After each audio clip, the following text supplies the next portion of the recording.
Good evening, everyone. How she goes? This is 3 Points Dave of BeerLeagueHeroes.com. Dave of ATO. Let's get after it. This vlog is going to be called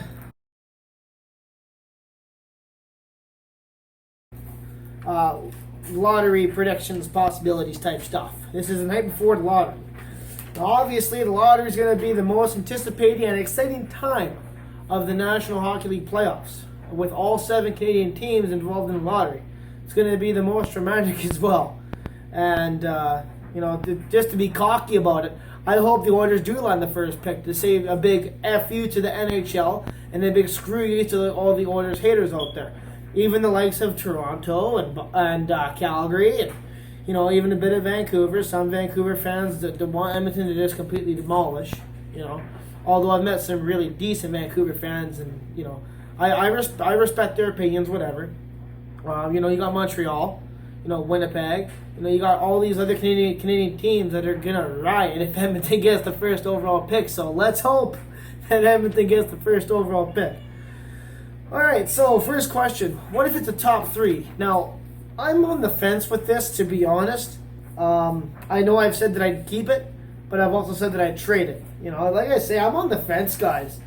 If you get Auston Matthews, say you land the first overall, you're not trading it. I'll tell you that right now. You're not trading it. You're going to pick Auston Matthews. If you get the first overall pick, you're going to take Auston Matthews, and you're going to trade Ryan Nugent-Hopkins, and you're going to move Leon Draisaitl to the right wing, and that opens up a possibility of you dealing either Ebbs or Yak, or maybe both. Because, Draisaitl, he's going to be a first or second line right winger if we get Matthews. Okay? If we get the second overall pick, we're going to get, I believe we have a chance to get Patrik Laine. And if that's the case, then I'm going to get a little bit of hate for this. I know that, but that's fine. It opens up the possibility of trading Taylor Hall. Because Patrik Laine is a left winger that has a right shot, and that guy has a cannon. He can shoot the pill. Okay? And then you go with the guy like Jesse Puljujärvi with the 3rd overall pick, and that opens up a definite trade possibility with one of or both of Jordan Eberle and Nail Yakupov. All right? Now, just to establish with Nail Yakupov, I would not be surprised to see him here next season. I would not be. If we all remember correctly, Peter Chiarelli said that if a deal comes across his desk, he'll look at it. But he's not going to trade Nail Yakupov away just to trade him. There's got to be a deal to be made. At the trade deadline, he got lowballed. He come out and said it. He got lowball offers. If he's going to get lowball offers this offseason, Nail's not going anywhere, guys. He's not going anywhere.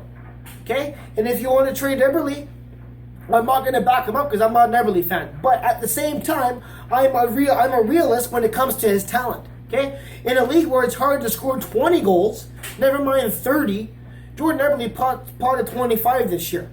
Okay? Jordan Eberle can consistently put up points. He can do it. He's a producer. He can put up numbers. Okay? So if you trade Jordan Eberle, you're trading 25 goals. Where are you going to get the 25 goals from? These are the things that you got to think about. Peter Chiarelli, he's a very, very, very smart man. He's a Harvard University graduate for one, in business or something like that. The guy is smart. He knows what he's doing. He knows what he wants to build, and he'll build what he wants to build. Right? You got to look at the salary cap. You got to look at, we trade Eberle. Who do we replace him with? You got to look at, okay, how's Joe Smith going to fit into my lineup? How is he a good teammate? Does he have good character? How does he represent himself around the team? How does he represent himself in the community? These are the things, guys. These are the things you have to consider when you're trading or acquiring players, right? You got to look at what's your cap hit going to be? Am I going to have enough flexibility to do everything else that I want to do? So these are the things that they got to look at. If they trade Eberle, you got to try and replace him. Okay? If they trade Hall, you got to try and you're not going to replace him, obviously, because you can't exactly replace that caliber of a player right now, right? But you got to try and at least somewhat damper the replacement, so to speak, if you get what I'm saying. And you got to try and just replace him at least a little bit with a support winger, kind of like what Chicago does. Although I'm not a huge Chicago fan by any means, I don't like them. But you can't deny what they do. They're very good at what they do. At what they do. Okay, moving on. Now, if we get a top 5 pick, or a 4 or 5, I would deal it. I would definitely deal it. The only way I am not trading that pick is if it's, or the only way I trade the pick is if it's outside the top 3. I'm not outside the top 3. And again, going back to the top 3 thing, I'm only dealing it, okay? I will only trade it if I get a PK Subban type, Erik Karlsson, Alex Pietrangelo, that type of defenseman. And people, trust me, it's not happening. You're not, the team that wants to get that player, that pick, it's going to be a forward. It's inevitable. Okay? It's going to be Matthews, Laine, or Puljujärvi with that pick. One of those top 3. They are not going to trade you their stud for that pick. It's not happening. I would be stunned, completely stunned, if the Oilers got a stud. Excuse me. If the Oilers got a stud for that pick, I would be stunned. I'd be completely floored. But if it's a 4 or 5, then yes, I would look at trading it for a guy like Hamonic. But I'll say right now, I don't believe we're going to get Hamonic unless we offer one of Nurse or Clefbaum. Now, I know fans don't want to hear that. I get that. I understand that. I don't want to do it myself. But guys, honestly, you're not trading Fane for him. You're sure as hell not going to get you're not going to trade Davidson for him. I know a good friend of mine, another writer, mentioned Davidson, but I don't see Davidson getting a Hamonic because Davidson's nowhere near Hamonic. If Snow wants to... Gar Snow is trying to get the best value for Hamonic, okay? The only way he's going to be able to pull off a deal like that is if he gets a defenseman that's at least almost as good as Hamonic. And Davidson is nowhere near it, in my opinion. I've watched Hamonic many times the past couple of years, and I've watched Davidson this year. Hamonic is here, Davidson's here. There's a different level there, guys. Honest to God, the only way you're getting Hamonic is if you offer either Darnell Nurse, which isn't happening, or Oscar Clefbaum. Now, Oscar Clefbaum has just signed a 7-year contract extension. I believe it's a 4.1 or 4.6 cap hit. One of the two.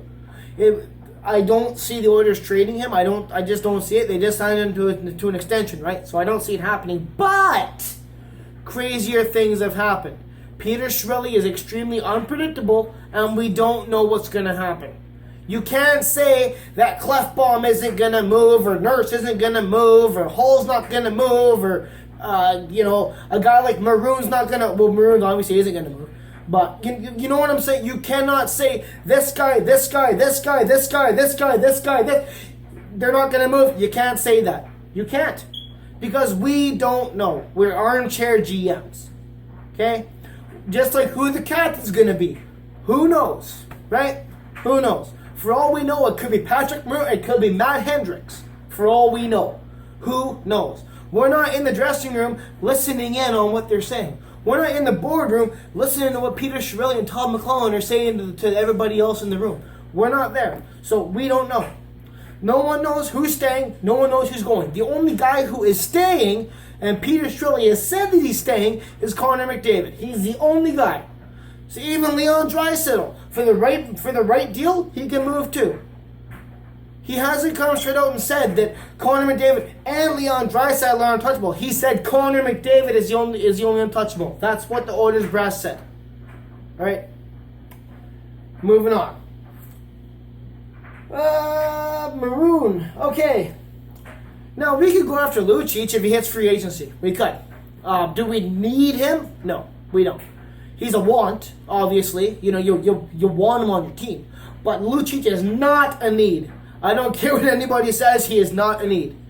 He's good. I'll give him that. But you know what for what Milan Lucic makes, I don't know if he was in a second or third line role. I believe he was third line, and if he was third line with LA, what he did was friggin' impressive. With 26 goals and 55 points this past season. Just remarkable. But I do, he might have been in a second line top 6 role. But I didn't watch LA a whole lot, so I don't know. Myself, I'm not sure. But I do know that I look at his numbers, and that's pretty remarkable considering, the type of player that he is. He's the type of guy that'll muck it up all night long. He'll get in your face all night long. He's 6'3" or 4". He's almost 240 pounds. The one worry, if we were to get Lucic, is on a 6 years, between a 5 to 7 year term. The first 2 or 3, maybe 4 years, stretching it, he'd be good. He'd be doing his job. I am worried about the last couple years of his deal. The slowing down part. Because the game that he plays, it's a hard game, eh? Like, it's really, really hard. He's one of those type of guys that by 34, 35, he'll be retired kind of thing. So I'm not worried about, the money that he's going to get offered. I mean, I've said previously that maybe he gets $8 million, but who knows? Right? I don't think he'll get 8. That was just me spitballing. I don't think he'll get 8. 6.5 to 7 maybe. Because, he's going to get a raise. Or he might not. Who knows? Who knows? It's all speculation, right? Who knows? But he's going to make some money. He's going to get paid. And get out of here, Cat. Get out of here. And, we've got Maroon. And Maroon is the same type of player as far as I'm concerned. Same type. And we have him for way less. I don't believe that we really need to go out and get Milan Lucic. First of all, I believe Maroon's a better skater in my opinion than Lucic. Lucic takes a bit longer to get going. I think Maroon has, a faster step to his skates. On his legs, whatever. Yeah. And Maroon's a cheaper cap hit, right? So I think it's not a need to go after Lucic, is what I'm saying. You want him, but we don't need him. We can find other players for cheaper. We can. And I'm sure, Peter Chiarelli, he'll do his due diligence to get the players that we need. And if he does get Lucic, hey, you know what? Right on. We got Lucic. I don't expect him to come to Edmonton because he loves LA. He may even take a pay cut to stay there, but we'll see. We got a cap situation going on, so gotta look at that closely, right? Gotta watch it. But that's pretty much all I had to say tonight. We'll see what the lottery brings tomorrow, and we'll discuss further evaluations, further talks, whatnot. We'll do some further discussion on whether the Oilers pick the top 3 or 4 or 5. They got, I think, like a 20 or 40% chance or something to pick in the top 3 and a 60% chance to pick 4 or 5. Or I think 4 or 5. So I don't like those odds, but crazier things have happened. This is my cockiness coming out again. Let's go for first overall, piss off the league and piss off all those stupid shithead fans that are completely clueless that said that we tanked. Idiots. Anywho, this is 3 Points Dave for BeerLeagueHeroes.com. Dave for all things Oilers. I want each and every one of you to have a great weekend and enjoy the draft lottery tomorrow night. Should be a kicker. Have a couple of pops while you're at it, eh? Cheers. Have a good one.